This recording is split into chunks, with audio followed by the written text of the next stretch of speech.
C section হলেই কি urinary catheter দিতে হবে এমন কিন্তু কোনো যুক্তি নেই। কারণ রুটিনলি যদি আমরা সিজারের পর ক্যাথিটার দিই তাহলে কিন্তু ইউরিন ইনফেকশন খুব বেশি হবার চান্স থাকে, এবং ইনফেকশন ডিপেন্ড করে কতক্ষণ ক্যাথিটারটা রয়েছে সেটার জন্য। সাধারণত আমরা যেখানে ফুল অ্যানাস্থেসিয়ায় সিজার করছি সেখানে তো ক্যাথিটার বেশিরভাগ ক্ষেত্রে দরকারই পড়ে না, কারণ পেশেন্ট অপারেশনের পর 2 ঘন্টা পর থেকে নিজেই ইউরিন পাস করতে পারে, তাহলে তার ক্যাথিটার দরকার নেই।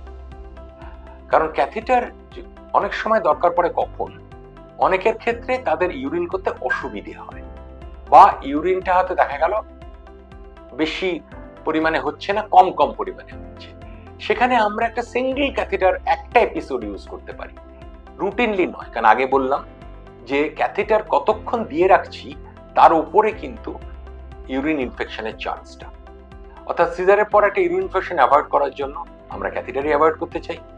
দরকার মতো একটা সিঙ্গেল ক্যাথিটার ইউজ করা।